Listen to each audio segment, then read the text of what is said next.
तो जी guys, Bhojpuri industry में पावर स्टार पवन सिंह का दौरी होई के काम औरी हुई एक गाने का आप लोग को भी टीजर आउट कर दिया गया है, जो कि म्यूजिक वाइड कंपनी के माध्यम से जो कि पावर स्टार पवन सिंह का बहुत ही बेहतरीन गाना होने वाला है।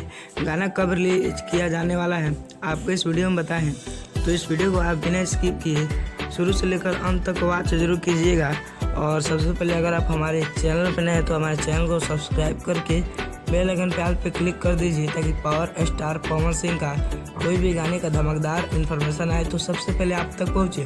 तो जी guys, power star Pawan Singh का अगर गाने की डिटेल की बात करें, जिस गाने का नाम है दौरी हुई के काम औरी हुई, जो कि गाने को लिखे आशुतोष तिवारी जी और म्यूजिक इसमें पावर स्टार पवन सिंह के जो कि हमेशा गाना लिखते हैं, जिनका नाम जो कि प्रियांशु सिंह है। और इसमें पावर स्टार पवन सिंह का और शिवानी सिंह का आवाज़ सुनने को मिलेगा। बहुत ज़्यादा पावर स्टार पवन सिंह और शिवानी सिंह का जोड़ी जच रहा है। जगह काफ़ी ज़्यादा ट्रेंडिंग में जोड़ी आ रहा है और ऐसे ही आता रहेगा। और उम्मीद है कि पावर स्टार पवन सिंह का गाने को जिस तरह साड़ी से ताड़ी गाने का रिलीज किया गया था लुंगी और गमछा पे, जो कि पावर स्टार पवन सिंह इस वीडियो में भी लुंगी और गमछा और शर्ट पे नज़र आने वाले हैं, जो कि इस गाने को काफ़ी बेहतरीन तरीके से आप लोग के बीच आज रिलीज किया जाएगा इस जगह, जो कि म्यूजिक वाइड कंपनी के माध्यम से।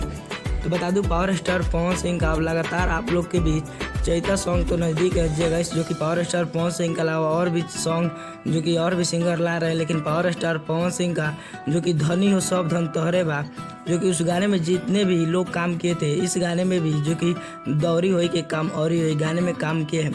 तो बताइए पावर स्टार पवन सिंह का आपको इन्फॉर्मेशन कैसा लगा।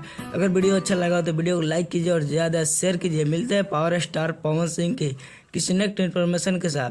तब तक के लिए जय हिंद, जय भारत।